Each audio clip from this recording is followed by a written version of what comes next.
Hola. Buenas tardes. Bueno, yo creo que esto de que me hayan puesto a las 4 de la tarde vamos a creer que ha sido algo casual.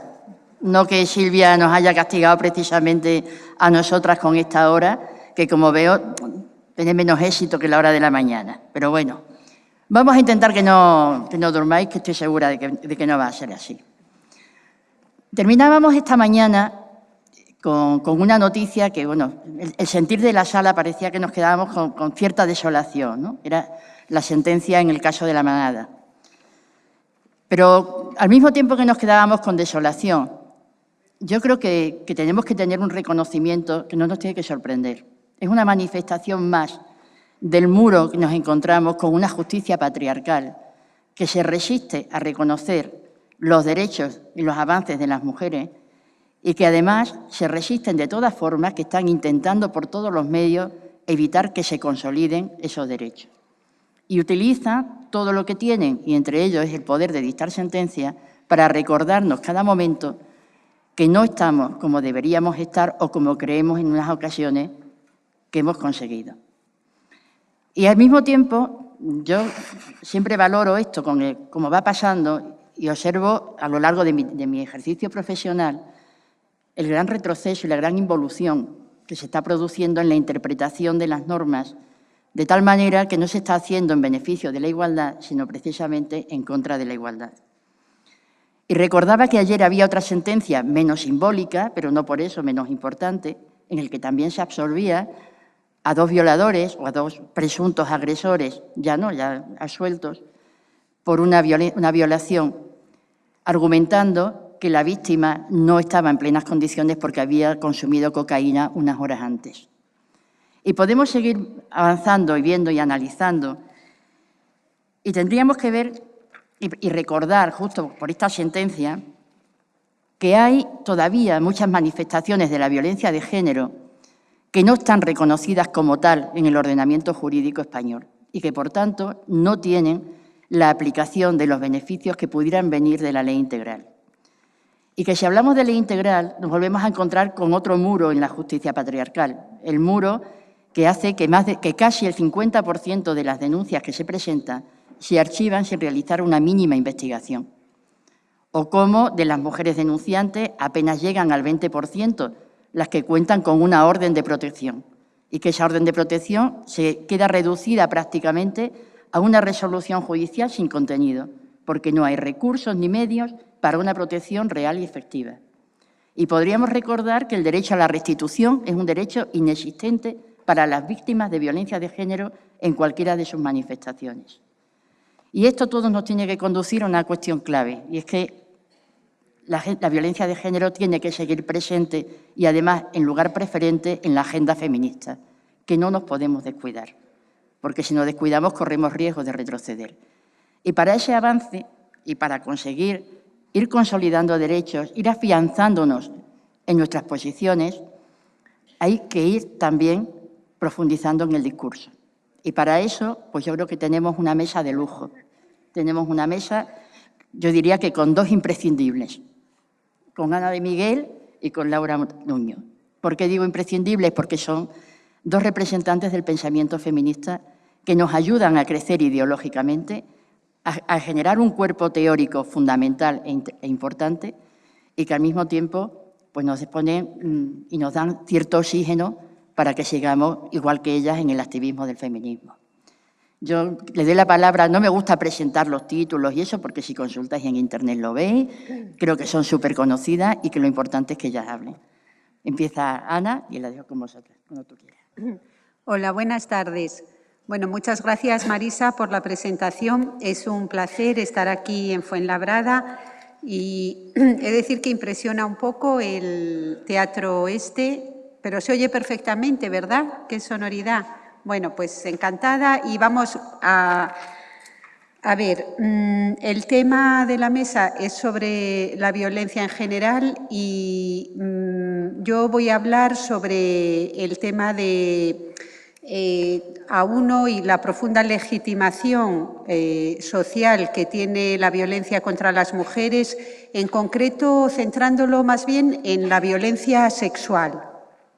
cómo forma parte del proceso de socialización aprender e interiorizar que la violencia contra las mujeres, si tiene un componente que podamos denominar sexual, está profundamente enraizada en nuestra cultura y tolerada y legitimada.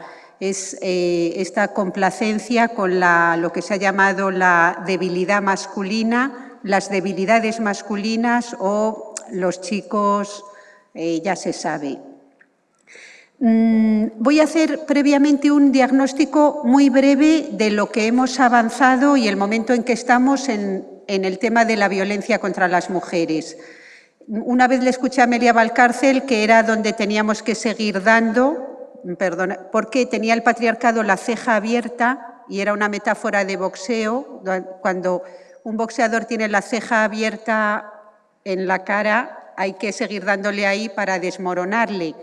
En este sentido, decía que en nuestra lucha por deslegitimar la sociedad patriarcal y mostrar su rostro tan dañino y tan injusto a la sociedad, el tema de la violencia de género era un tema en el que, de los que mejor se podía poner gráficamente delante de la sociedad en general lo que son las consecuencias para todos y todas de esta violencia, ¿no?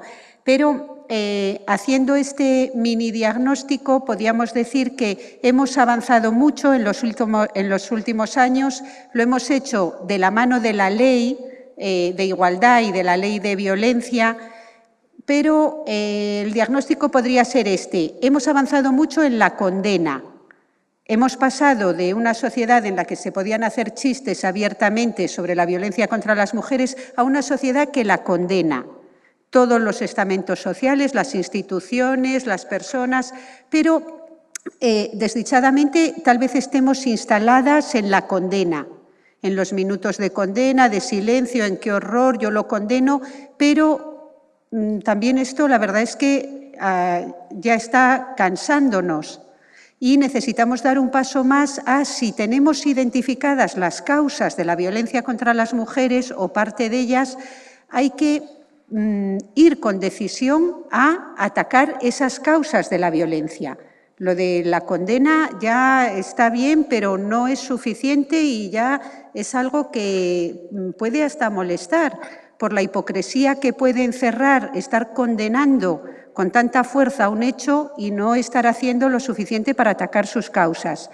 Entonces, de esas causas, como ya dije, este es el diagnóstico. Estamos en la condena. No basta, hay que ir con decisión a atacar las causas. Y yo voy a hablar en parte de cómo esas causas están en la tolerancia, no solo, pero una parte de ello, en la tolerancia con la pornografía y la prostitución en nuestra sociedad, cuando la pornografía es un factor decisivo de socialización y legitimación de la violencia contra las mujeres, lo que no se puede mantener explícitamente en un discurso hoy como que, bueno, que se puede pegar a las mujeres, en cuanto vais a las páginas de pornografía está absolutamente legitimado, está trivializado, está recomendado. Bueno, luego trataré ese tema. Y Laura también va a abordar estos temas y el de la prostitución. Entonces, vamos a hacer la exposición, pero verdaderamente hay que atacar estas causas. Y voy a hacerlo también, voy a comenzar con una reflexión sobre lo que es el miedo, porque puestas a identificar mitos patriarcales que legitiman la violencia contra las mujeres, pues hace tiempo hice un pequeño trabajo porque me llamaba muchísimo la atención que, siendo esta una sociedad en que las mujeres, como desarrolló la gran Susan Brown Miller en su obra Contra nuestra voluntad, el mejor ensayo que yo he leído sobre la violación contra las mujeres, que es una obra ya de 1975, un fruto tardío del feminismo radical estadounidense, y que tiene un título que es muy potente, Contra nuestra voluntad, una historia sistemática de la violación y de su legitimación, Pues en esta obra ella va a defender, lo trataré luego un poco más,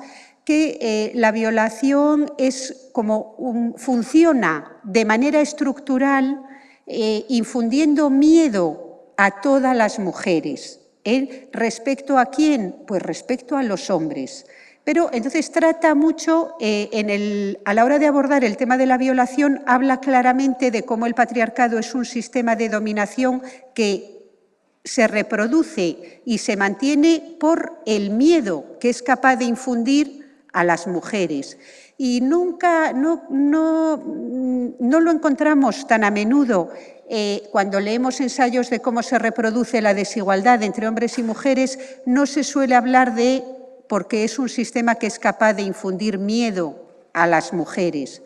Y eso me pareció siempre muy interesante. Pero, entonces, para mi estupor, ya que ya tenía el concepto de miedo y que he sido profesora de violencia de género varios años en el grado de criminología y tuve que estudiarlo mucho más en profundidad, estos textos clásicos, pues empecé a darme cuenta de que en dos lugares muy distintos me encontraba con un mito que dije, bueno, vamos a ver si es un mito, que yo partía de que lo era. ¿Cómo es posible que esté tan establecido en dos lugares tan distintos como podían ser la barra del bar de mi facultad y lugares feministas, vamos a decir, como este? Me refiero al mito de que los hombres, de alguna manera, temen a las mujeres o las tienen miedo. Acelerando un poco, ¿cómo me encontré este mito en estos dos lugares? Pues en muchas charlas que daba de feminismo, sobre todo de visiones históricas de la teoría feminista en el siglo XIX, que se preocupaba mucho del tema de cuál era el origen de la opresión de las mujeres o la causa, un tema que luego dejamos ya de lado y que llegó a llamarse el prejuicio de la causa o de los orígenes. Pero el siglo XIX estaba muy interesado en los orígenes de la violencia contra las mujeres. Y tarde o temprano siempre había una persona en el público que levantaba la mano y en su intervención decía: yo creo que la causa de que nos hayan oprimido los hombres o la causa del sistema patriarcal está en que nos tienen miedo. Igual no lo habéis escuchado nunca, pero yo me lo encontré recurrentemente, una sola mujer tal vez, y que decía, nos tienen miedo, con cara de mucha inteligencia y de mucha complicidad, y que no se la niego, pero bueno, y luego en esto entonces por un lado digo, hay en el feminismo a veces esta creencia de que los hombres en realidad es que nos tienen miedo. Y luego en la barra del bar también, sobre todo un profesor que le podría hasta mencionar que siempre me quería hablar conmigo de feminismo en vez de dejar tomarme el café tranquilamente. Y entonces siempre me acababa explicando la teoría esa de os tenemos miedo porque sabemos que sois más inteligentes, sois superiores, sois más fuertes. O sea, un discurso de la excelencia de las mujeres sin fisuras. Y que en el fondo era el que tenía también aquella feminista. Entonces la idea sería, los hombres nos han dominado y nos meten miedo porque nos dominan por el miedo, porque en el fondo ellos nos tienen miedo a nosotras. Bueno, total que pasé a estudiarlo de forma que es un capítulo del libro Neoliberalismo sexual. Pero vamos a ver, brevemente, ¿de dónde ha salido esto de que los hombres nos tienen miedo? Porque esto está actuando como factor legitimador de la violencia contra las mujeres, porque si tú demonizas a un sector de la población diciendo son temibles, las mujeres son temibles, pues estás legitimando de alguna manera el defenderte, aunque sea a través de la violencia contra ese colectivo. Quiero citar por el tema del multiculturalismo también, porque este mito del miedo de las mujeres, que es el que generó la caza de brujas, etcétera, etcétera, está en las culturas andinas también. Y como homenaje a nuestros compañeros y compañeras de la Cátedra Marcela Lagarde que están por aquí, pues en las culturas andinas está este mito que tal vez conoceréis. Mira, y está aquí entrando Marcela, además justamente como fruto de una invocación, porque sí. Bueno, pues este mito es el mito de las vaginas dentadas y os lo cuento muy brevemente para compararlo con los nuestros. Es un mito que mantiene que había un momento en el mundo en que solo había varones, hombres. Bueno, lógico, como Adán, que también estaba solo en su día. Pero entonces un día empezaron a llover mujeres y llovieron y cayeron al suelo. Bueno, pues... pero entonces los hombres se vieron atraídos ¿a qué? Bueno, pues a introducir su pene en las mujeres, que es parte del mito ancestral, pero venían ellas con un defecto que era que tenían dientes en la vagina. Por eso es el mito de las vaginas dentadas y entonces al primero que fue a meter el pene se lo cortó la dentadura. Y entonces ellos sintieron miedo, mucho miedo, y reaccionaron ante ese miedo a las mujeres de vaginas dentadas, cogiendo unas piedras muy grandes, se las tiraron a las vaginas, rompieron los dientes de las vaginas y entonces a partir de ese momento cada uno se cogió una, se la llevó a su casa y bueno, como la tesis de Engels del origen de la familia, la propiedad privada y el Estado. Cada hombre segregan a las mujeres de la producción para tener una propia que no tenga relaciones sexuales con nadie más que con él, que es la única manera que tiene un hombre de saber que es el padre de esos hijos. Bueno, entonces, fin del mito, pero el mito es muy claro. ¿Cómo comienza la noche de los tiempos? Con hombres que tienen miedo a las mujeres, porque son temibles, porque tienen dientes en el coño, se dice aquí en español. Bueno, sí, pero es un mito arraigado y tal vez importado de América Latina. Al revés. Pues este es un mito, bueno, ya lo veremos. Bueno, entonces, pero es como del miedo estás legitimado a defenderte, luego usas la violencia contra ellas. Y ahí tenemos, por ejemplo, una muestra de este mito que sí consolida lo que decía esta feminista y este compañero de la barra del bar, que no sabe nada de feminismo, de... los hombres nos han dominado porque nos tenían miedo. Bueno, ahora quiero leeros un texto de Nietzsche que, fijaros lo que dice. Nietzsche es un filósofo del siglo XIX que nada tiene que ver a priori con el mito de las vaginas dentadas y tal. Él dedica 3 paginitas de su obra de 500 y pico hojas, Así habló Zaratustra, a hablar de las mujeres viejas y jóvenes. Así se titula el capitulito. Y ahí va a expresar su filosofía, bueno, ya veréis, sobre las mujeres. Os leo alguna de las cosas que ha escrito directamente. 1. 2 cosas quiere el varón auténtico, peligro y juego. El varón debe ser educado para la guerra y la mujer para la recreación del guerrero. Todo lo demás son tonterías. Fin de la cita. Tonterías las que dice Nietzsche en este capítulo, una detrás de otra, sobre las mujeres. Pero quiero dejar claro que el miedo, ¿qué es el miedo? Si estamos hablando del miedo. Pues si vamos a la Wikipedia, nos dice, el miedo es una sensación muy desagradable, o sea, no es agradable, es una sensación desagradable debida a la percepción de un peligro, imaginario o real. Entonces, tú percibes un peligro que puede ser imaginario o real, y entonces sientes miedo y el miedo tendrá un papel, como ya hemos visto, en el control de las personas. Pero Nietzsche nos dice que el varón auténtico ama el peligro, es decir, que ama sentir miedo, porque el miedo es la percepción de un peligro. Y como ama el peligro, pues lo que le gusta es jugar con mujeres, con lo que está diciendo que las mujeres son, luego lo dice, el juguete más peligroso, literal, de este genio de la filosofía. Bueno, ahora otro texto prácticamente seguido del anterior. Os ahorro el que dice un enigma es la mujer y ese enigma se llama embarazo. Ese os lo ahorro porque ese sería para maternidad subrogada o otras. Pero mirad, este es Nietzsche.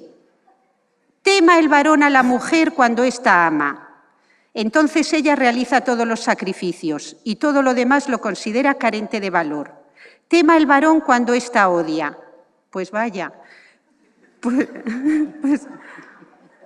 pues en el fondo del alma el varón es tan solo malvado, pero la mujer es allí mala. Fin de la cita. ¿Pretende alguien encontrar sentido a estas tonterías? Bueno, no, pero el caso es que Nietzsche es el filósofo más popular, con diferencia, ahora que Marx no es tan conocido, es el filósofo más popular de todo el alumnado, sea transgresor, no transgresor. O sea, Nietzsche es criticarlo. Es lo único que te puede costar una sanción. Puedes criticar a Platón, a Aristóteles, a Kant, pero a Nietzsche... a ver, ¿qué tonterías son estas? Bueno, pues de tonterías nada, porque este capítulo sabéis que termina con la célebre frase: una cosa te digo, Zaratustra, si vas con mujeres no olvides llevar un látigo. Así habló Zaratustra. Fin de la cita. Es decir, la idea de que los hombres tienen razón para temer a las mujeres no es que se la sacara de la manga esa feminista, ni el compañero mío de la barra del bar, sino que, como bien nos enseñó Celia Amorós, la alta cultura y la cultura popular coinciden en nada, menos en el tema de las mujeres. ¿Qué es una mujer? ¿Para qué sirve? ¿Y qué debe hacerse con ella? Y en todos los casos que he tratado hasta ahora, lo que hay que hacer con ella es someterla a violencia porque es temible y se lo merece y está legitimado. Todos los textos, y podría añadir miles, pero me parece que entre un mito andino y Nietzsche tenemos ahí una visión muy multicultural. Ahora,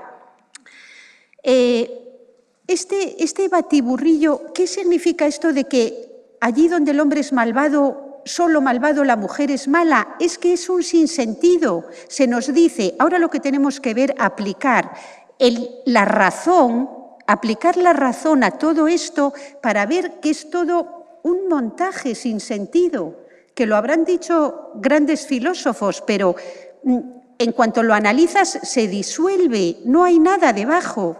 ¿Qué es eso de temer a la mujer cuando ella ama, pero témela más cuando odia, pero témela cuando se entrega? Pero son tonterías verdaderamente. Ahora, Susan Brown Miller, en su obra sobre la violación, sí que nos habla de cómo el miedo a las agresiones sexuales es un miedo que verdaderamente hace que las mujeres controlen su comportamiento para evitar caer en el peligro real y no imaginario de que es que el tema de la violación es uno de los más duros y difíciles de tratar porque llevaría a una madre que quisiera aconsejar a su hija, le llevaría a expresar unas palabras que son casi innombrables en la sociedad patriarcal de ten cuidado con los hombres. ¿Pero con qué hombres, mamá? Pues con cualquiera que se le pase por la noche esta noche que tú vas a salir por la cabeza, que tiene derecho a acceder a tu cuerpo para lo que llama su placer sexual. Es decir, hay una amenaza que es muy seria y por eso Susan Brown Miller en su obra mantiene la hipótesis de que la violación es de alguna manera más estructural al sistema que la violencia, lo que llamamos violencia de género sin poner el adjetivo de sexual. Porque la violencia contra las mujeres que se da en el espacio privado o en las relaciones personales es gravísima y es estructural, como nos enseñó ya Kate Millett. Pero para mí, yo siempre comprendí mejor lo que significaba violencia estructural hace ya muchos años, pero cuando leí la obra de Susan Brown Miller y sus palabras de la violación intimida a las mujeres, a todas, las de todas las clases sociales, las de todas las etnias, etcétera, a través del miedo y cómo ella, los análisis que hizo de cómo mujeres que no habían sido nunca violadas experimentaban el mismo o parecido miedo, entre comillas, a ir solas a la sierra, a salir solas por la noche, a ir a la orilla de la mar solas a las 2 de la mañana, a tener un comportamiento, vamos a decir, que sí pueden tener los hombres, con alguna salvedad, pero ellos no van a sentir de manera estructural el miedo a que una mujer vaya a agredirlos sexualmente, a violarlos, a humillarlos, a sobarlos, Entonces, la diferencia resulta ser enorme y brutal. Y ahora hay enfoques que nos dicen, pero no podéis decir esto a las chicas jóvenes porque es desempoderarlas. El llevarlas hay una parte de razón, pero por otro lado nos tenemos que preguntar, el libro de Susan Brown Miller es un libro de 500 páginas que habla del violador heroico, de las violaciones colectivas, el sentido que tienen, de las violaciones en las guerras, de las violaciones, y es de 1975, ¿vamos a ocultar esa bibliografía? No. Otra cosa es que sí es cierto que hoy en día el peso hay que ponerlo no solo en conocer las legítimas causas de cómo funciona el patriarcado, qué papel tiene la violación dentro del sistema patriarcal, porque como también escribió muy bien Susan Brown Miller, al hablar de la violación de forma estructural y nunca personal, dice, no importa que el violador sea un ser patológico, como si es un psicópata. Dice, lo que tenemos que comprender es la tolerancia luego del sistema judicial y de la opinión pública para con este delito. Es la tolerancia que lleva a pensar, como fue en el violador de Stanford, no sé si recordáis ese caso de hace 2 o 3 años, un chico de una universidad de élite estadounidense, de Stanford, vio que una chica estaba tirada en unos cubos de basura, inconsciente por lo que había tomado, y entonces se bajó el pantalón, comenzó a desnudarla y a violarla. Ella estudiante, él estudiante. Tuvo la mala suerte de que unos suecos, entrenados seguramente en el tema de no tolerar la prostitución, de la intolerancia con la prostitución, educados en que nadie tiene derecho ni siquiera a comprar el cuerpo de una mujer por su abolicionismo en prostitución, seguramente educados en esa política que lleva ya 20 años prácticamente, y ellos tenían sobre 20 años, le persiguieron, le retuvieron y le llevaron a la policía. Y gracias a eso, porque la chica estaba inconsciente y no se había dado cuenta de nada, hasta que luego se daría cuenta de todo, pero gracias a eso fueron detenidos y se llegó a hacer un juicio que fue la vergüenza de Estados Unidos y muy, como el que ha sido esta mañana, el que hemos visto el resultado, fue muy movilizador en todo Estados Unidos porque el padre del chico hizo una declaración pública diciendo: por 11 minutos va a ser destrozada la vida de mi hijo. Pero entonces la chica violada, que se había enterado de lo que le había pasado leyendo un periódico un día, dice, me enteré de lo que me habían hecho al mismo tiempo que todo el resto del país. Se lo habían ocultado. Eso sí, ella cuando se despertó, su último recuerdo era que había estado bebiendo. Y el siguiente era que estaba en un hospital con las puertas abiertas, con las piernas abiertas, haciéndole fotos, estaba llena de heridas, Entonces, ella eso lo sabía, pero no sabía cómo habían sido los hechos. Y luego escribió un testimonio espeluznante que, si hubiera tiempo o quisierais, porque ella escribió una carta de no te conozco, pero has estado dentro de mí, etcétera, etcétera. Y de la que el vicepresidente de Estados Unidos dijo, creo que todo el mundo debería leer esta carta en los colegios, etcétera, porque está muy, muy bien escrita.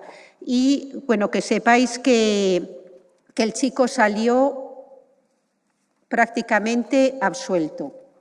sabiendo todo el país y con la presión los jueces de saber que se había convertido, gracias a la carta de la chica, que se fue por todo Internet y salió prácticamente absuelto. Pues, bueno, este miedo que es real, bueno, para resumir, las mujeres seguramente somos socializadas en el miedo a la violación, que es tanto como decir el miedo a los hombres como depredadores sexuales y la conciencia de que la sociedad no nos va a tomar muy en serio y no va a pensar que es nuestra vida la que ha quedado destrozada o como haya quedado, sino siempre va a pensar estos chicos tienen tanto que pagar, lo que nos muestra cómo el tema de la violencia nos muestra muy claramente cómo seguimos sin llegar al concepto pleno de seres humanos, porque lo que nos dice la sociedad es, venga, recupérate, no será para tanto, seas quien seas. Y sin embargo es la reverencia ante el ser humano neutral, que siempre tiene un proyecto de vida, se supone, y al que entonces siempre hay que pensar, pero ¿estamos legitimados como sociedad para destrozar la vida de estos chicos? Por mal que estuviera lo que hicieron, pero es una diferencia tan notable.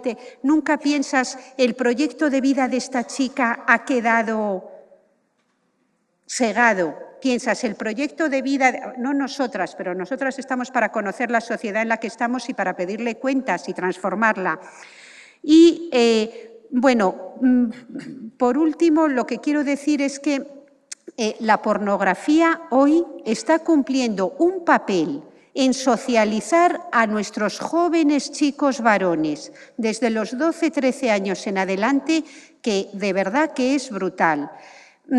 Como no tengo mucho tiempo, pero sí deciros que he puesto antes de venir pues he puesto porno violaciones en Google y me he quedado, la verdad, asombrada, por mucho que haya trabajado el tema de la pornografía, pero que antes me dedicaba a ver las webs de babosas.com, muyzorras.com, cerdas.com y ahora, lo primero que me salió fue simplemente videosporno.com, que parece tan aséptico, ¿no? Bueno, me he quedado francamente, pues es que no sé qué palabra puede hacer justicia, pues me he quedado fatal, porque salen unos 20 vídeos, al poner violaciones, 20 vídeos pequeñitos, pero lo que más me ha llamado la atención esta vez es que la cantidad de esos, un tercio son de violaciones de chicos a sus madres. Sí, mira, os leo el primero y luego títulos, lo tenéis al acceso ahí mismo, pero este chaval anda muy loco y como está todo cachondo, se acerca a su madre por detrás y le mete la verga. La viola sin preguntar mientras la madre limpia la casa con su hermana, pero esta última no se entera. El chico agarra de la cadera a la puta mamá y le clava la verga una y otra vez. Esto es la descripción del vídeo, le das, pero es que si vieseis casi todos ellos, de los 15 o 20 que salen en ventanitas pequeñas, la mayoría son o con hermanas, violar a hermanas, a primas y mucha reiteración con la madre. Y esto sí me ha asombrado. Y los otros son, como son de violaciones todos ellos, son de violar a mujeres que están en estado de no conciencia, como esta de los Estados Unidos, del caso de la Universidad de Stanford, que están o bien por la droga esta que anula o por haber borrachas, con lo que no... entonces, esto sí que son causas que están legitimando la violencia contra las mujeres. Entonces, al Pacto de Estado, a la subcomisión, si tenemos claro que esto es una causa de legitimación, de trivialización de la violencia contra las mujeres, ya condenar está bien, pero vamos a atacar las causas, que esto lo puede ver cualquier persona de este país, niño, niña, incluso las madres. Muchas gracias por la atención.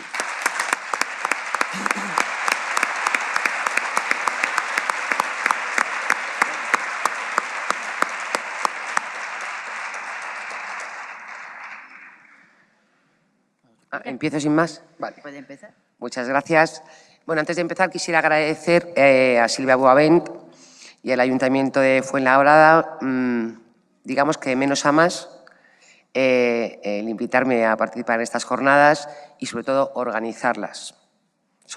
Esas jornadas son siempre una referencia en materia de feminismo y teoría política feminista.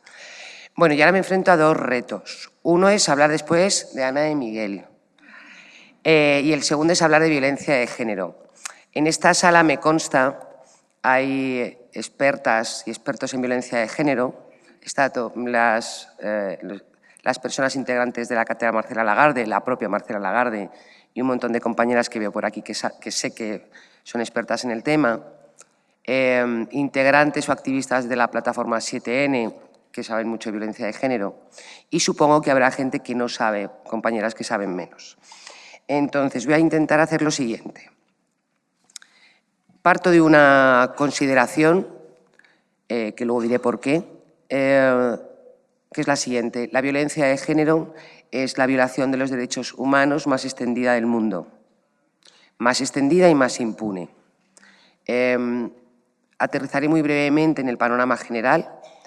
Veremos las claves que hay detrás, o intentaré ver brevemente las claves que hay detrás, es decir, esos elementos sistémicos de los que hablaba Ana de Miguel. Muy brevemente qué estamos haciendo o qué estamos dejando de hacer, porque hay cosas que estamos haciendo mal, pero es que hay mucho que estamos dejando de hacer. Y probablemente ahí está la clave. Y terminaré viendo un poco algunos elementos del Pacto de Estado que a lo mejor por la novedad pueden ser más relevantes. El Pacto de Estado contra la Violencia de Género, supongo que sabéis que deja fuera, no contempla como violencia la prostitución ni los anuncios de prostitución, y esto es precisamente así porque hay un debate que pretende que se considere un trabajo como otro trabajo normal. Y plantearé tres cuestiones, tres falsos mitos sobre el tema de la prostitución como trabajo, ¿de acuerdo? A ver si llego hasta el final. Cuando me queden 5 minutillos, avisas. Empiezo por la parte general. Me perdonen aquellas personas que esta parte se la tienen más que trillada. Bien, nacer mujer. Nacer mujer. Por eso ser mujer significa algo, y esto de que no existe el sexo, no existen los sexos y que las mujeres no son el objeto del feminismo tiene elementos muy problemáticos. Nacer mujer significa que vas a estar expuesta a un abanico de agresiones. Estas agresiones no son casuales, son instrumentales. ¿Qué hay detrás? ¿Qué es lo que se persigue? Preservar el mandato de subordinación, limitar o negar la autonomía, el autónomos femenino y, sobre todo y fundamentalmente, mantener el control sobre las mujeres. Eso es lo que está detrás de la violencia, no es una violencia instrumental. Y decía que es la violación de los derechos humanos más extendida del mundo y más impune. Voy a ofrecer algún dato en general, porque esta es una cuestión que siempre te discuten, probablemente aquí no, pero en las aulas te lo suelen discutir. Anualmente desaparecen entre 1,5 millones y 3 millones de mujeres y niñas en el mundo. Anualmente. Sumen por años. En algunos países, una tercera parte de las niñas han sufrido iniciación sexual forzada. El 50% de los homicidios, de los asesinatos de mujeres, se produce por la pareja o expareja. De hecho, Naciones Unidas, en una declaración, llega a decir que las mujeres están casi más seguras en la calle que en su casa. El 50%. Entre las mujeres que tienen con edades comprendidas entre los 15 y los 44 años, la violencia de género causa más muertes y discapacidades que el cáncer, la malaria, los accidentes de tráfico y los conflictos armados sumados, juntos. Y en el contexto de la Unión Europea, que las políticas de igualdad, ¿verdad?,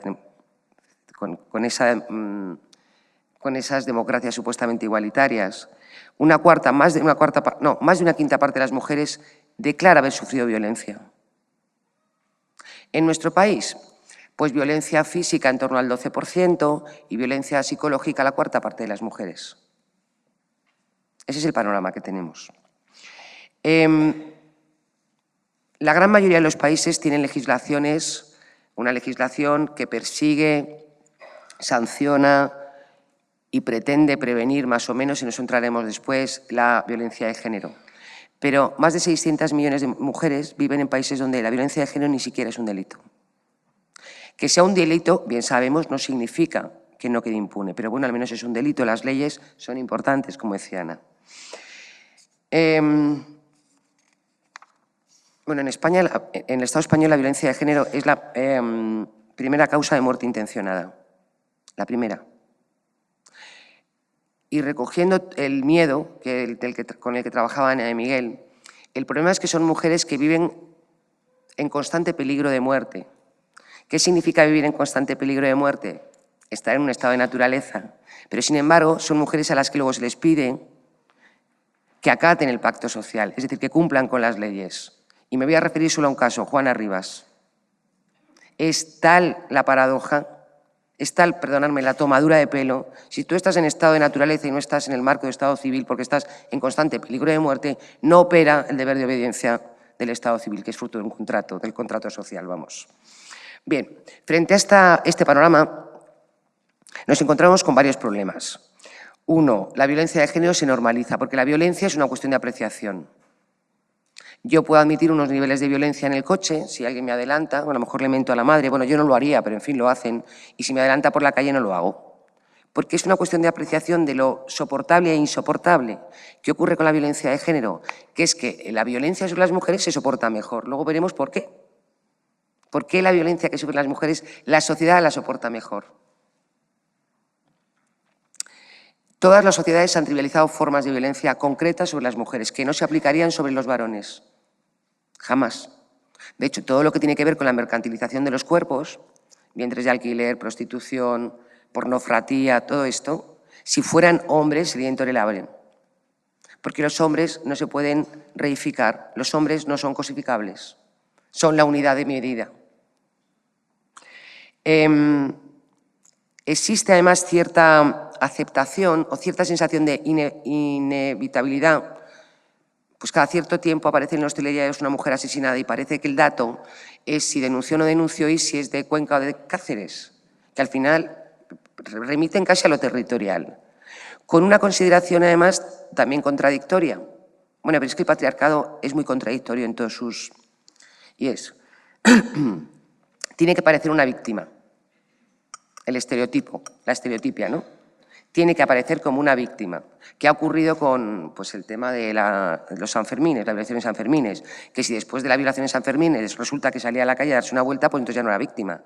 Tiene que aparecer una víctima siempre, no en el momento de la agresión, siempre. Con un discurso contradictorio que a veces surge, ¿qué es? Que se niega o se intenta negar esa condición de víctima, y me explico. El discurso es el siguiente. No es bueno que se identifiquen como víctimas porque entonces les resta agencia en una especie de construcción que es la siguiente. Si eres víctima no tienes agencia porque eres pasiva y si no eres víctima eres activa y por tanto empodera. Ya, pero es que ser víctima no tiene que ver con la identidad, tiene que ver con el victimario, tiene que ver con la opresión. Yo puedo ser víctima del calor y ser una mujer empoderada o no. Es decir, una cosa es definir a la víctima como identidad y otra cosa es definir el estatus de víctima. ¿Qué es lo que tiene el estatus de víctima de ventajoso? El deber de reparación, que señala la opresión, que señala que hay un victimario, que señala la responsabilidad del sistema. Pero en el debate sobre la violencia de género nos estamos encontrando con estas dos cuestiones, que son contradictorias. Otra cuestión también que puede resultar problemática, bueno, que resulta problemática, desvincular violencia y desigualdad. La violencia de género es una violencia instrumental, resultado de la jerarquía sexual y de la desigualdad. Y es el método que demuestra y garantiza la desigualdad y la jerarquía sexual. Y sin embargo nos encontramos con que se separan como si fueran cosas diferentes. Nunca se podrá abordar la violencia de género si no se mete en el... Si la intervención no está la desigualdad, la jerarquía sexual, el sometimiento, la subordinación, el deber de subalternidad. Nunca. Bueno, y otra cuestión, por ir cerrando con esta parte, es todo lo que tiene que ver con individualizar el fenómeno, es decir, restarle esa parte estructural y sistémica. Si no ponemos encima de la mesa el contenido sistémico y estructural, estaremos ocultando deliberadamente los elementos sistémicos que generan opresión, los elementos sistémicos que generan violencia de género. Porque además no resolveríamos preguntas tan básicas como la siguiente. ¿Por qué todas las mujeres están expuestas y todos los hombres no? ¿Por qué son los hombres los que agreden? Algunos, no todos. ¿Por qué? ¿Por qué el sufrimiento de las mujeres importa menos? Porque importa menos. Si en vez de mujeres fueran... ¿Por qué importa menos? Y esos son los elementos sistémicos que hacen que una sociedad admita o tolere los niveles de violencia y las diferentes violencias que sufren las mujeres. ¿Cómo vive de tiempo? Bien. Vale. No te preocupes. No, iba a contar un par de cuestiones. Bueno, sí, es decir, lo que hay detrás, jerarquía sexual. Pero es que la jerarquía sexual está en todas las partes de la sociedad, en el espacio público y en el privado. ¿Por qué le vas a decir a un tipo que manda menos en casa si en la calle manda más? Si cobra más, si todos los mensajes que emite una sociedad es que él vale más, si en el bar manda más también. Uno, ¿qué le estás diciendo a las mujeres en paralelo? Que ellos mandan más y que ellas están para hacerle la vida más agradable a los hombres. El recorrido de Rousseau, o de Nietzsche o de... Claro, ¿las mujeres cómo se sienten bien? ¿O qué se le dice a las mujeres? Que son seres valiosos si generan deseo ajeno y fallidos proyectos del deseo ajeno si no desean deseo, generan deseo en terceros. Es decir, los hombres desean en primera persona y las mujeres desean ser deseadas. Es que en cualquiera de los parámetros sociales nos colocan en una posición subalterna, decididamente subalterna, intencionalmente subalterna. No entra en la igualdad y lo que ha pasado con los organismos específicos de igualdad y... En cuanto a la autonomía es una cuestión que se niega siempre a las mujeres. Y pondré solo un dato. La reforma de la interrupción voluntaria del embarazo. Las mujeres podían decidir interrumpir su embarazo a partir de los 16 años. Y, bueno, finalmente conseguimos parar, o se consiguió parar, la burrada de la reforma que iban a iniciar, pero se hizo esta pequeña gran modificación. La ley del paciente, en el artículo 9, establece que los menores de 16 años y las menores de 16 años pueden tomar las decisiones, cualquier decisión que afecte a una intervención médica, pero establece condiciones para lo que llaman el consentimiento por representación. ¿Cuándo se exige la ley consentimiento por representación? Es decir, que tú no consientes, que consiente tu tutor o tu tutora. Cuando no eres capaz de tomar decisiones, en experimentos clínicos y en dos cuestiones, reproducción asistida, mujeres y aborto. Donde lo mires, tienes toda una sociedad que está cuestionando permanentemente el autonomos femenino, la autonomía femenina. Vale, ¿qué estamos haciendo y qué dejamos de hacer? Dos claves y entro a dar 4 claves del Pacto de Estado. Bueno, la respuesta institucional es tibia, es cínica y además funciona con esta doble verdad de me importa mucho pero no me importa nada. Ahí está la lacra tan tremenda y la educación es muy importante, pero todas sabemos que la formación en igualdad y en violencia está completamente ausente en la educación formal. Si está, es porque algunas nos empeñamos en forzarlo, en incluir la perspectiva de género, ampliar la mirada, pero formalmente no está. Eso sí, cada 25 de noviembre salen nuestras políticas o nuestros políticos a decir que la clave está en la educación. Luego se dan media vuelta y no tocan la educación. Bueno, ¿qué se hace también? Trasladar la responsabilidad a la víctima, que se le dice denuncia, demuestra y protégete. Y en esto sigue manteniendo el papel de víctima. Tienes que parecer una víctima. No puedes, tienes que cumplir con este mandato. Te proteges, denuncias, lo demuestras y parece una víctima. Bien, el Pacto de Estado, que fue una reivindicación del movimiento feminista, en concreto, o desde luego de forma muy convincente por la plataforma 7N. Se aprobó a finales del año 2017 y hay algunas modificaciones que pueden ser interesantes. Uno, la consideración de víctima. ¿Qué se detecta? Que el 80% de las mujeres asesinadas no habían interpuesto denuncia. ¿Por qué? Porque en muchos casos la denuncia no impide que te asesinen. Y entonces se recoge que la condición de víctima no quede supeditada a la interposición de una denuncia, con lo que se reforma el artículo 23 de la Ley Integral contra la Violencia de Género, es decir, que puede ser a través de otros medios, pues atestados policiales, servicios públicos, sanitarios. Bien, modifica también la definición de violencia de género y la adapta al Convenio de Estambul. Incluye todas las formas de violencia de género y todos los contextos, pero establece que se va a regir por leyes específicas. ¿Qué significa que se vaya a regir por leyes específicas? Que habrá víctimas de primera englobadas en la Ley Integral contra la Violencia de Género y víctimas de segunda en vaya usted a saber qué ley, en qué momento. Tiene un aspecto muy interesante también y es, devuelve las competencias en materia de igualdad y violencia de género a los ayuntamientos. Cuando la Ley de Racionalización y Sostenibilidad quitó estas competencias, todo el movimiento feminista dijimos que era una barbaridad, es decir, que nos han dado la razón, vamos, que esto no se tenía que haber quedado de donde estaba. Y además hay un compromiso presupuestario, pero que ya veremos, que es de 1.000 millones de euros en 5 años, distribuidos 20 millones a ayuntamientos, 80 millones a la Administración General del Estado y 100 millones para las comunidades autónomas. Pero lo que parece es, los borradores de presupuestos generales del Estado para este año solo aparecen 80, no 200. O sea, se han debido perder 120 por el camino y ya veremos si aparecen. No incluye nada de indemnizaciones ni el derecho a reparación. Los delitos por terrorismo sí lo incluyen, pero el terrorismo machista no.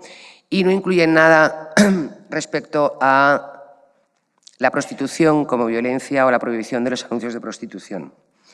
¿Por qué? Porque tenemos un debate sobre el tema bastante encarnizado y porque el lobby pro prostitución, igual que el lobby pro vientres, tiene mucho poder y mucho dinero y mucha capacidad de influencia. Y con esto voy a plantear tres cuestiones. ¿Por qué? ¿Qué hay de malo en regular la prostitución?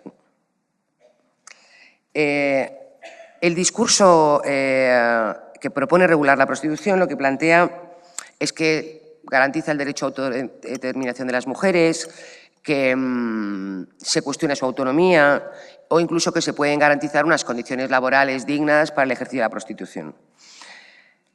Primero, no se puede, o mi posición es esta, no se puede legalizar porque hace ya 6 décadas el derecho internacional definió la prostitución como una violación de los derechos humanos. Así que si regulas algunas prácticas de la prostitución, estás regulando, dando carta lícita para regular la violación de los derechos humanos. El discurso pro regulación asume como ciertas 3 premisas falsas. 1. La sexualización de las mujeres y lo sexual como algo innato, natural. Y tacha el abolicionismo de antisexo. 2. La validez del consentimiento o de la libre elección individual. Y entonces tachan al abolicionismo ¿de qué? De paternalista, de considerar que las mujeres es que no tienen agencia, de negársela. Y tercero, defienden que protege a las mujeres prostituidas, que es una propuesta transgresora y progresista, en lo que además se autoproclaman los o las legítimas portavoces de las mujeres en prostitución. Yo hablo en nombre de las mujeres en prostitución. Vale, ¿y a ti quién te ha dado esa voz? ¿De qué tachan al abolicionismo?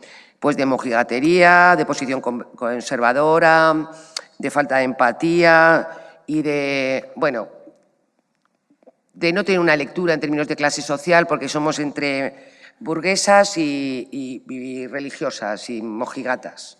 Viene a ser un poco esto. Vale, lo primero. La sexualización de las mujeres o lo sexual como algo innato o natural. La actividad sexual tiene un componente relacional. De hecho, hablamos de relaciones sexuales, ¿no? Relaciones. O sea que procede a analizar si ciertamente es algo innato o, por el contrario, operan relaciones de poder y mandatos de género, claro.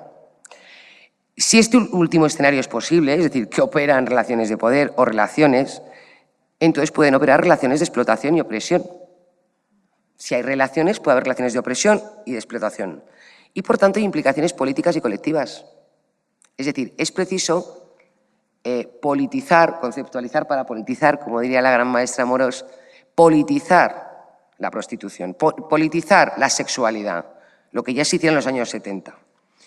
Politizar la sexualidad no se trata de ir en contra de ser antisexo, no. Se trata de mirar cuán de libre es esa sexualidad que tú dices que es libre y que es innata. ¿Qué componente social tiene? Si hay mandatos de género, ¿cuáles? ¿Qué significan? ¿Cuál es la sexualidad masculina? ¿Cómo se construye la feminidad? La masculinidad conduce a relaciones más igualitarias. ¿Es eso? La segunda falsa premisa, la libre elección. Diré para empezar que la libre elección es un mantra que solo se utiliza cuando se trata de mujeres. Si yo tengo que un trabajador que esté trabaje 20 horas al sol y con cadenas, nadie diría es porque quiere. Diríamos, no se puede permitir esa explotación. Pero el mantra de la libre elección solo se utiliza cuando se explota a mujeres. Solo. Vientres, prostitución, pornografía, cualquier cuestión. ¿De acuerdo? Bien, la teoría del consentimiento. Primero, es propia de una cultura individualista. De yo decido porque yo quiero. No tiene que ver con... 2. Impide una lectura de la opresión. ¿De qué condicionantes sistémicos hacen que tú supuestamente elijas eso? Ignora el perfil de las mujeres. Es decir, cuando tú decides algo, ¿cuál es el plan B? Si no hay plan B, no hay elección. Es decir, no es lo mismo un acto de voluntad que un acto de aceptación o de cesión. No es lo mismo. Y se pasa por el arco del triunfo los requisitos éticos para hablar de libre elección, entre otras. Un yo autónomo, no mediado por la subordinación ni el sometimiento. En un mundo atravesado por desigualdades de género y clase, se puede hablar de ¿A mí? Que 5 minutos. Vale, perdón. Porque nos da instrucciones de abajo. Yo es que soy muy obediente. Que pare, no sabes si me digas que... Vale. No Bueno, ¿qué problema tiene el consentimiento? Que es que además, en la medida que hace que la víctima sea la responsable de su explotación, libera al victimario, libera al sistema y despolitiza los componentes que hay detrás de esa opresión. Porque si tú accedes, tú eres víctima de tu propia explotación. Asunto resuelto. Todo el mundo tan contento. Vale, y el tercero, y ya termino... Mejor regular, porque ya que existe mejor regular, que esto nos lo dicen con los vientres y nos lo dicen con todo. No lo hacen con otras cosas, pero con esto sí. Nadie dice, tráfico de armas, mejor regulemos, corrupción, regulemos un poquito. No, nadie plantea esto en serio. Pero en nuestras cuestiones dicen, bueno, pues ya que existe, regulemos un poco. Primero, se instituyen representantes de las mujeres en prostitución, cuando la mayoría de las mujeres en prostitución son trata, el 90-95%. 2. La regulación y el caso alemán en el 2002 nos ha llevado a... Bueno, había 400.000 mujeres en prostitución y se han dado de alta como trabajadoras del sexo un 44 mujeres, es decir, el 0,01%. Eso es a lo que lleva la regulación. En lo que ha permitido que... Porque no legalizas el trabajo, legalizas el negocio, legalizas a los proxenetas, blanqueas el negocio del proxenetismo. En Alemania, me lo he traído, pero no me va a dar tiempo... Bueno, si voy a leer una cita muy cortita. En Alemania se han empeorado sustancialmente las condiciones de las mujeres en prostitución.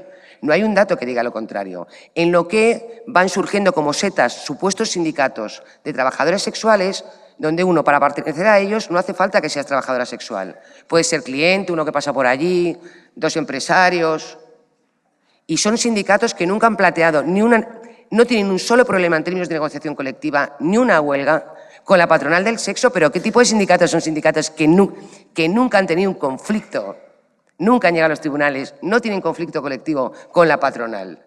En un sector donde las mujeres prostituidas corren el riesgo, tienen un índice de mortalidad 40 veces superior a una mujer que trabaja en otro sector.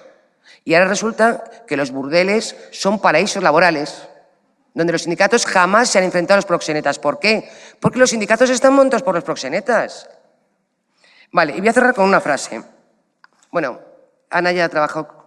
Bueno, cierro con una frase. 5 minutos es lo... Es que soy muy disciplinada. Ya te veo. No, porque si no está ya Alicia Millares, que tendrá también que intervenir, que seguro tiene cosas interesantísimas que contarnos y no me voy a comer su tiempo. A ver, os voy a leer una frase de una entrevista que le hacen a Elaine Templing es una entrevista radiofónica, después que ella era reglamentarista, y se lo hacen a los 3 años de regular la prostitución como un trabajo como otro cualquiera. Leo literal. A partir de la reforma podemos constatar que no solamente los anuncios son cada vez más desinhibidos, sino que los compradores de sexo son cada vez más brutales. Cuando nos negamos a realizar algo, a menudo nos responden: es tu trabajo. Esto es lo que tienen en Alemania. Había traído también una carta, porque en Alemania, y con esto cierro, tienen menús con las prácticas, y que alguien me defienda que este tipo de prácticas, algunas son defecar en la cara de la prostituta, de la puta, ¿por qué no hablan de trabajadores del sexo? Hablan de puta. Son prácticas empoderantes. Bueno, y muchas gracias.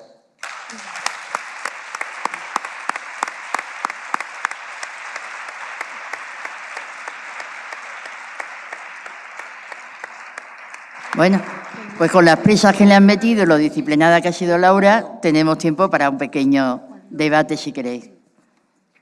Si alguien quiere intervenir, que vaya levantando la mano. Me dice Ana, de Miguel, que en lo que pensáis, que os las lea, porque es muy ilustrativo. Sí. A ver, ojo, a ver, estas son el menú cerrado. Fuera de este menú se pueden pedir otras prácticas, que a mí no se me ocurren, pero habrá quien sí. AF, anal con la lengua. AFF, penetración anal con puño. AO, todo sin preservativo. Antes del 2002 era ilegal, Brown, bueno, jugar con heces y esperma. DP, penetración doble o sexo con 2 mujeres. EL, lamer los testículos. FFT, penetración completa con puño. FT, sexo oral sin preservativo y tragando el esperma. GB, sexo en grupo, varios hombres, con eyaculación en la cara de la prostituta. Insisto, aquí no hablan de trabajadora del sexo. GS, sexo en grupo. Bueno, da igual, defecar sobre la prostituta, una mujer entre 2 hombres, sin tabús, todo está permitido, lamer el ano. Estos son las cartas, con unos menús que tienen, que se llaman todo incluido, o no, all you can fuck, todo lo que puedas follar, que pagas 70 € y puedes estar el tiempo que quieras con las mujeres que quieras. Este es el modelo alemán.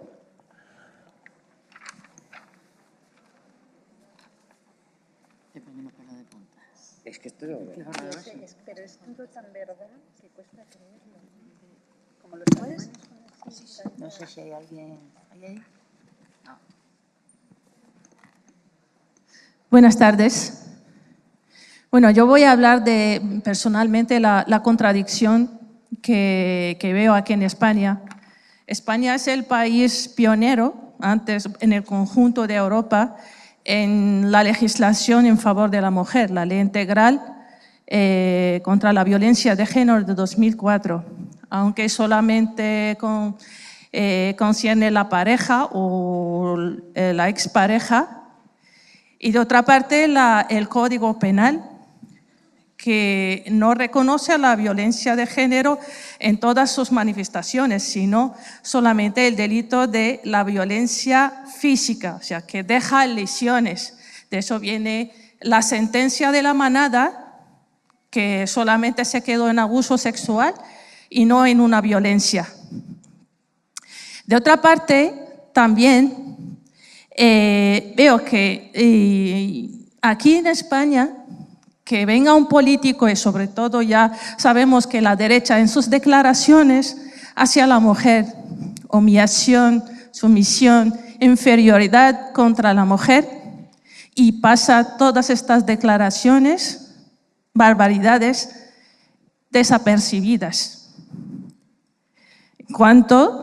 En cuanto ahora la ley, como se llama la Ley de Seguridad Ciudadana o la famosa por la ley Mordaza, puede juzgar hasta tirar un pedo. Perdona la palabra. También una contradicción que el feminismo está bien organizado en España, va más fuerte que antes. Y en la última manifestación, el 8 de marzo, ha demostrado la potencia del feminismo. Pero es que yo he visto que cuando salieron los jubilados a la calle, obligaron al gobierno de cambiar 2 veces o 3 veces sus decisiones hacia las pensiones. ¿Qué pasa? Que los jubilados forman un electorado para los políticos y que el conjunto de las mujeres no forma un electorado potente para no poder cambiar la situación.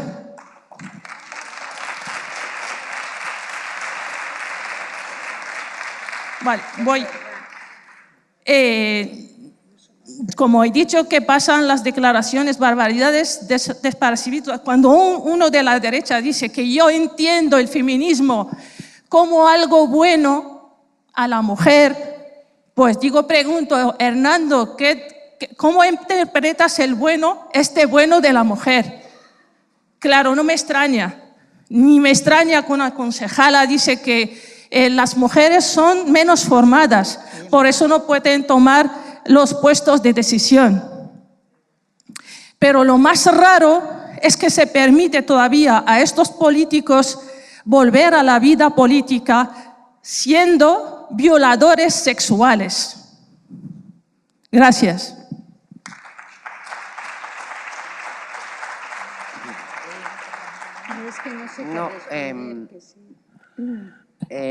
Es que no sé si había preguntado o no, pero bueno, en cualquier caso, a ver, el problema en este país yo creo que tenemos buenas leyes, como todo mejorables, tenemos buenas leyes, pero el problema es que incumplir las leyes de igualdad, Ley Integral contra la Violencia de Género, Ley de Igualdad, Ley de Impacto de Género, LOMCE en lo relativo a la inclusión de las materias de igualdad en la educación, sale gratis. Sale gratis, no se penaliza. No les da vergüenza, vamos. El problema, pero bueno, esto es una percepción que sale gratis. Y respecto a lo de la manada, en un chat que tenemos, Soledad Murilla apuntaba una contradicción francamente relevante, que es todos los manuales o las instrucciones en caso de violación del Ministerio del Interior siempre indican a las mujeres que no se resistan para que no las maten. Y ahora resulta que la resistencia es un factor para ver si hay abuso o agresión. Pero son estas cosas del patriarcado que es para matarlo, ¿no? Bueno, le voy a decir que sí, pero yo creo que sí que has hecho un diagnóstico muy bueno de que tenemos tal vez un problema para cómo reconducir directamente toda la potencia, tú lo has dicho, del feminismo en este país. En estos momentos concretos hay un problema para que se convierta, como has dicho con los pensionistas, en una realidad. Si hasta con el Pacto de Violencia de Género nos han tomado el pelo, es algo tan impresionante casi como la potencia que ha demostrado el feminismo. Algo habría que hacer, pero yo francamente no sé contestar en este momento, pero algo hay que hacer. A la calle ya fue el 8 de marzo. O sea, hace falta un traductor de esa potencia no en reivindicaciones concretas, que esas hasta las tenemos, en obligar a los representantes y a las representantes a que se haga efectivo el luchar contra las causas. Ya saldrá en otras aportaciones luego. A ver. Bueno, gracias por plantearnos estas cuestiones tan sustanciales y pendientes todavía. Yo quería aportar o comentar algo en la línea de lo que decía Ana de Miguel, de que la violencia sexual es tan estructurante socialmente, tanto más que la otra. Efectivamente, en la cultura, nuestros mitos, nuestras mitologías, hablaste de las mitologías, mitos fundacionales de culturas de América Latina, pero también tenemos en nuestra cultura la mitología griega, que es una mitología fundacional de una cultura que consideramos muy valiosa, con la que nos identificamos. Bueno, pues en la mitología griega la violación es fundacional. Es decir, Zeus viola a un montón de mujeres, incluida su madre, es decir, a su hermana, y de esa violación nace la estructura social del Olimpo, digamos, ¿no? Todas las personas que nacen de las violaciones tienen un lugar en esa cultura. Y esas violaciones están presentes en los productos culturales, como por ejemplo en las obras de arte, donde pues a Leda, la violación de Leda, se llama rapto de Leda. Y Leda no muestra en las pinturas ningún dolor, muestra unos sentimientos, digamos, de aceptación, incluso pues, es muy bella la obra de arte, todo eso. Y naturalmente pues todas las obras de arte están en los museos y representan personas que están en los mitos culturales. En la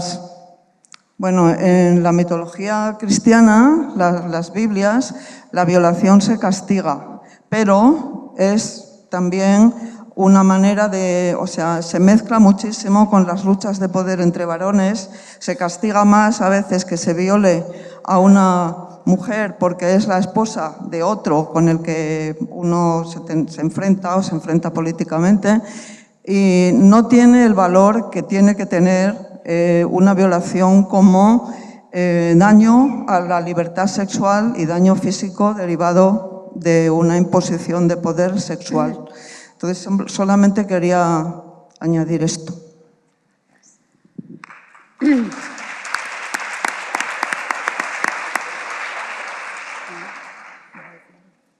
Sí, la verdad es que si nos pusiéramos rigurosas, seguramente el cristianismo supone un avance muy positivo respecto a la legitimación de la violencia sexual y de todo tipo contra las mujeres en la mitología griega y en el teatro griego, que expresa también la mitología, pero de manera distinta. Todo el teatro de Sófocles, Esquilo, es una legitimación brutal del asesinato de la madre que los dioses llegan a comprender, y así sucesivamente y sucesivamente. Es así, es así. El cristianismo, sin embargo, condenará el asesinato de las madres. Y lo que pasa es que creo que no estamos preparadas en este momento porque todavía hoy me hacían una entrevista por la mañana y lo que me preguntaban era cuál era la función del catolicismo en la dominación de las mujeres. Y yo lo que contesté, dije, bueno, el catolicismo tendrá su parte, pero absolutamente todas las religiones, sean politeístas, monoteístas, la mitología griega, el pensamiento transgresor, entre comillas, es el problema del patriarcado, es que lo han legitimado absolutamente todas las formas de pensamiento que conocemos. Filosofía, mitología, religión, cultura popular, alta cultura, es decir, salvo el feminismo, es que el feminismo se ha levantado contra todo, con una máquina, ha puesto la máquina de razonar a cuestiones que tenemos profundamente interiorizadas, como tú has señalado, porque la mitología no es un cuento racional, como puede ser la filosofía, pero entra profundamente, como las canciones, los vídeos, las películas, en nuestro sentido de la vida, entre lo que consideramos valioso, por lo que merece la pena luchar, levantarnos, ver una película. Por eso es tan complicado deshacernos de él. Aquí no diremos o de ella. Está claro. A ver, yo creo que los mitos y los grandes relatos son leyendas explicativas que tienen un carácter instrumental porque norman lo bueno y lo malo, norman conductas. ¿Qué nos dicen los grandes relatos y todo lo que es los mitos en torno a las mujeres? Pues normalmente nada bueno. Porque no es solo el tema de la violación, es el tema, es decir, impugnan incluso el hecho natural de que son las mujeres las que paren. Y tienes a Eva de la costilla, Atenea de la cabeza, impugnan esto. Y luego, son muy perseverantes en lo que es el autónomos femenino. ¿Qué te dicen todos los mitos? El autónomos femenino es una desgracia para la mujer en concreto y para la colectividad en general. ¿Qué pasa con Eva y el mito de la manzana del saber? Que nos echaron del paraíso. ¿Qué pasa con Pandora y eso abrir la caja y el desastre? ¿Qué pasa con las brujas? Es decir, y los mitos no son casuales, porque además los mitos son leyendas explicativas que encima cuando confronta el nomos cultural con el nomos legal suele ganar el nomos cultural porque es de carácter irracional y el valor que tiene una cultura es la adhesión incondicional. Pues como los grandes relatos de las religiones, o creer sin ver, ¿no? Y esa es la gran fuerza de los mitos. Y lógicamente el patriarcado no ha dejado un mito suelto. Los ha armado todos bien armaditos. Pero hasta el nacimiento. O sea, que es que resulta que las mujeres nacemos de los hombres, o al menos la primera. Bueno.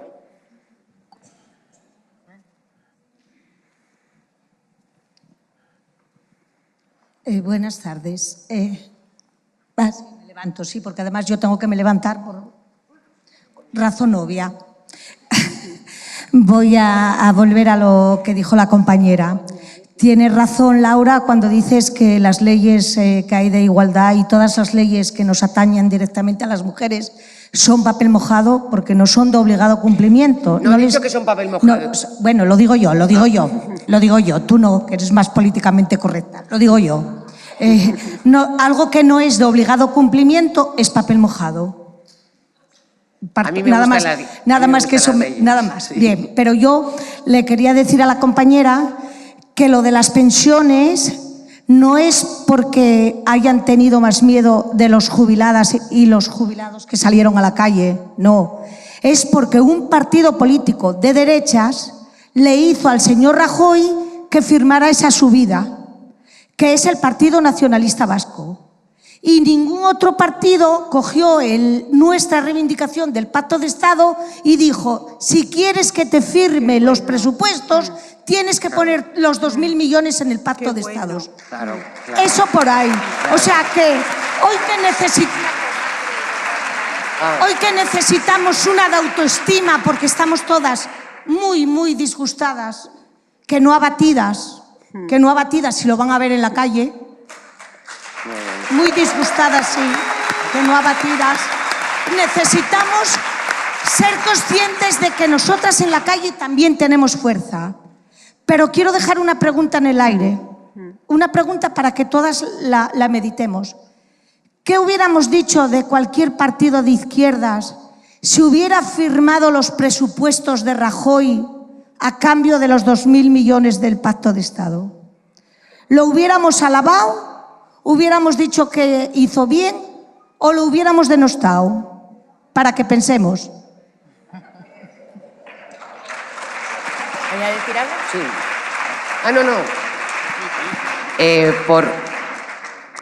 A ver, no es que no quiera ser crítica con el cumplimiento de las leyes, he dicho, incluir las leyes de igualdad en cualquiera de sus sale gratis. Es que a mí las leyes, como feminista, quiero leyes. Luego digo que se cumplan, luego digo que se doten, que se vigilen, pero me despego del discurso de las leyes son papel mojado, porque al final dirás, pues si las leyes son papel mojado, ¿para qué quieres otra ley? Y yo quiero muchas leyes de estas, de ley integral contra la violencia de género, ley de impacto de género, ya no sé si me lo hiciera bien, que por eso matizaba así. Vale, pues sí. ¿Estamos de acuerdo, pues? Yo me voy a quedar pensando. Muy bien, Ana. Bueno, una última palabra.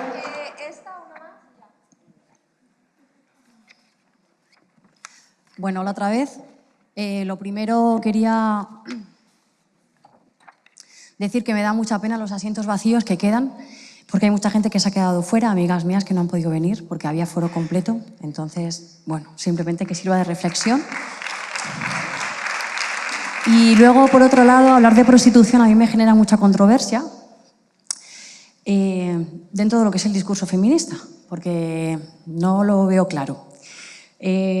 Por mi trayectoria formativa también profesional, he escuchado relatos de mujeres, también de transexuales mujeres, que han ejercido la prostitución, también menores de edad que han ejercido la prostitución, aparentemente de forma voluntaria, aparentemente. Y cuando hablo de prostitución, no se me escucha.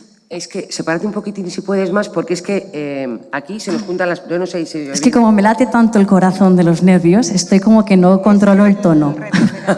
No, es el micro, que ya nos ha dado problemas antes. Tu corazón va bien. Mi corazón va bien.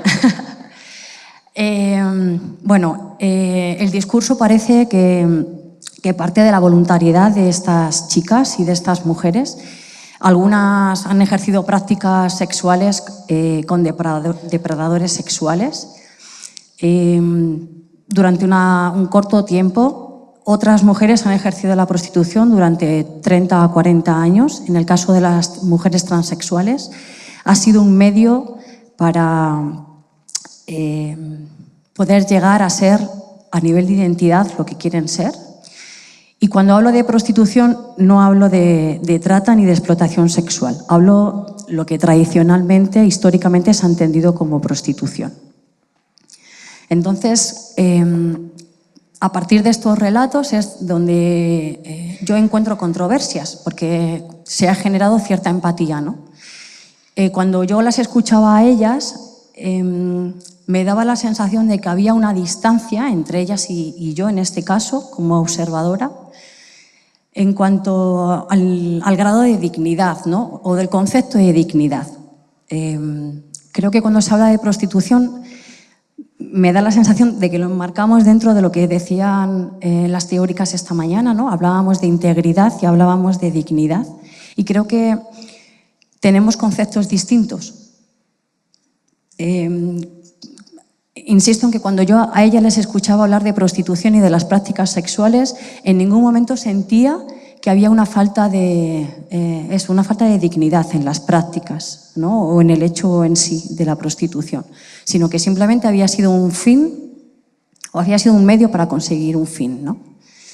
Entonces yo quería preguntaros a vosotras y a cualquiera de vosotras que quiera opinar, ¿qué pensáis acerca de este tipo de mujeres, de este tipo de discursos y cómo lo enfoca el discurso o el movimiento feminista, ¿no? Porque me parece que cuando el movimiento feminista habla de prostitución se posiciona desde la estructura patriarcal o desde la estructura del poder, de la jerarquía del hombre, pero quisiera saber qué opináis del punto de vista de las mujeres que sí están a favor de realizar estas prácticas, ¿no? La prostitución como tal. Gracias. ¿Tú o yo? ¿Empiezo yo? Las dos. Mira, yo es que para mí el tema de la dignidad no entra en cuando yo pienso el tema de la prostitución. Yo, para ponerlo con un ejemplo muy claro, es como cuando yo me planteo, por ejemplo, el matrimonio poligámico, la poligamia. Quiero yo que mi Estado, que considero que es una emanación mía de la soberanía del pueblo, que el Estado normalice y legalice la poligamia, pues la verdad es que no. No quiero, ¿por qué? Porque considero que es una escuela de desigualdad humana. Pero no hablo de dignidad o indignidad de ese matrimonio poligámico, simplemente como sé que es una institución que va a contar con la autoridad moral del Estado, que por cierto es mío, porque se mantiene con nuestro trabajo, es una manifestación nuestra. Entonces, pienso que en la prostitución, como en la poligamia, como en tantas otras leyes y normas, quien debe pronunciarse es la comunidad humana, de acuerdo con los valores y los ideales que queramos legar a esta humanidad, si es que va a tener futuro, porque la tasa de natalidad española con esta no lo va a tener. Y tampoco, quiero decir que no es algo que debamos hablar, creo, en términos de dignidad o indignidad o libre elección de las personas que quieran la poligamia, porque la quieran personas no quiere decir que tengamos que estar forzadas a normalizar y aprobar ese tipo de matrimonio. Sí, estoy en contra del matrimonio poligámico, pues por las mismas razones, todavía más serias, estoy en contra de que los hombres, el Estado, les normalice un harén colectivo. Pero no, la palabra dignidad o indignidad, yo creo que no es desde donde hay que tratar el tema. Todas las personas tienen dignidad. Tal vez los proxenetas y los puteros también. Tal vez.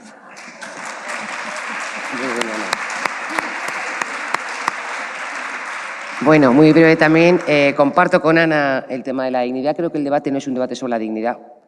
Creo que es un debate sobre el abuso, sobre la opresión, sobre los mandatos de género, sobre los privilegios de género, sobre la desigualdad, pero que en la dignidad no entra, nadie va a cuestionar, no, a nadie le ocurriría, vamos. Y dos cuestiones. En España, en el Estado español, las condiciones de vulnerabilidad, la trata se define, no tráfico, trata, ¿vale? En el Estado español, el Congreso de los Diputados estima que de un 90 a un 95% de las personas que están en prostitución cumplen las condiciones para que sea considerado trata de seres humanos con fines de explotación sexual. Entonces, estamos hablando pues de ese 5%, por aterrizarlo, ¿de acuerdo? Estamos hablando de ese 5%. Yo en esto soy bastante práctica, creo que yo no haría nunca el plan de ordenación urbana de la Luna. Legalicemos la realidad que tenemos delante, y la realidad es que es el 95%. ¿Que puede ser una fuente de supervivencia? Ya, pero es que como haces lectura en términos de clase social, de exclusión y de exclusión, tienes que hacer una lectura en ¿y por qué para esas personas es la única fuente de supervivencia? ¿Vamos a permitir gente que trabaje sin contrato porque es la única forma? Es que eso es como fomentar la exclusión y dar por bueno o por inevitable la exclusión depende de qué colectivos. O sea, que no lo comparto por eso. La prostitución es un producto patriarcal. Igual que la violación es un producto patriarcal. Entonces, carne para vegetarianos. Mire usted, es que es difícil, porque es que los vegetarianos no comen carne, o las vegetarianas. La prostitución es un producto patriarcal. Entonces, yo la prostitución feminista, o de es que no me acaba de... pero que me puedo equivocar yo. Y luego, por cerrar, yo cuando conocí a Ana de Miguel hace años, yo no tenía una posición clara en prostitución. Así eran las cosas. En el punto en el que estoy no es una posición ideológica, que también lo es, ni teórica, que también lo es que me dedico a estudiar qué pasa cuando se regula. ¿Qué pasa cuando se regula? A ver si es bueno, yo me estoy equivocando. Y cuando se regula, mírate el modelo alemán, cuando se regula las atrocidades que ven una persona con una... No hablo de ti, ojo, pero la propia sensibilidad hacia las desigualdades sociales es que ver lo que ha pasado te cruje el alma. Es que eso no es, lo ves, porque es que se ha puesto en práctica. Y hemos visto lo que ha pasado. Y hemos visto cómo se han abaratado costes. Y hemos visto esta tremenda tarifa plana. Pero como hay tarifa plana en macroburdeles, que van señores que se cogen charters por 4 perras y se tiran 48 horas, resulta que, claro, la competencia es así. Entonces, al lado hay garajes que por 5 euros pides un servicio sexual. Y son todas migrantes. Es que, vamos a ver, ¿en qué mundo vivimos? Son todas migrantes o personas en contextos de exclusión. Yo, mira, el día que las hijas de los ministros y las ministras estén en los burdeles, me plantearé el tema. Mientras esté la gente... Vamos.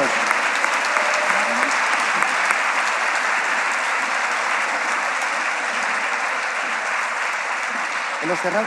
No, creo que falta una palabra. Hola, buenas tardes. Muchas gracias a todas por vuestra implicación y vuestro compromiso feminista. Doy las gracias también a todas las compañeras y a todos los compañeros, que también hay compañeros feministas, y hay que empoderarlos como siempre, porque la lucha tiene que ser de todos y de todas. Soy María Martín Romero, la presidenta de la Asociación Laboralera de Granada. Yo me pregunto, desde el discurso que tenemos aquí, desde este debate tan importante que tenemos, ¿vamos a estar otros 40 años debatiendo sobre el feminismo, sobre el patriarcado, sobre la prostitución, sobre los vientres de alquiler? ¿Va a haber un momento en que digamos esto es feminismo y esto no? ¿O va a seguir el patriarcado manipulándonos para que sigamos con ese debate, para que no estemos centradas en la actuación feminista? Esa es la cuestión. Porque yo no quiero estar otros 40 años detrás de una pancarta. Nuestro lema de nuestra asociación se llama Poder para Poder. Poder para poder. Las mujeres tenemos que estar en el poder para cambiar este sistema. Las mujeres tenemos que estar en el poder para hacer la revolución feminista y hacer un mundo feminista. Porque a nosotros no se nos pregunta, al patriarcado no se nos pregunta si hay que debatir del IBEX 35 o si hay que debatir sobre la lucha de la clase obrera, siendo de derecha o de izquierda. Porque vamos a hablar de los machistas de izquierda, ¿eh? Y aquí todas creo yo que somos de izquierda, todas, porque el feminismo tiene que ser de izquierda. A los machistas no se les pregunta eso ni van a estar todo el día debatiendo sobre la lucha obrera. Nosotras sí se nos exige que estemos todo el día debatiendo sobre si la prostitución tiene que ser legalizada o tiene que ser abolicionista. O sea, es que no vemos que estamos cayendo en lo mismo discurso del sistema patriarcal. ¿No ves que estamos cayendo en las redes de ese sistema patriarcal que quiere mantenernos en esta espiral en donde no llegamos a nada? Ese es el grave problema. Yo no quiero estar otros 40 años detrás de una pancarta exigiendo mis derechos. Este 8 de marzo el feminismo ha sacado músculo. Hemos sacado músculo, compañeras. Y tenemos que exigirle a los partidos, a todos los partidos políticos, que no nos utilicen, que ya está bien de que nos utilicen. Que si queremos mujeres empoderadas, las queremos las mujeres empoderadas en el poder. Y cuando llegan las mujeres empoderadas al poder, no las podemos denostar. Y a los partidos políticos queremos que tengan mujeres empoderadas que sepan que estamos sabiendo lo que hacen y que si llevan 20 años trabajando por la lucha feminista, quiero que esas mujeres me representen, no otras, no las que están al servicio del patriarcado, por muy de izquierdas que se digan que sean. Quiero una izquierda feminista, quiero mujeres feministas, saquemos la lucha del feminismo.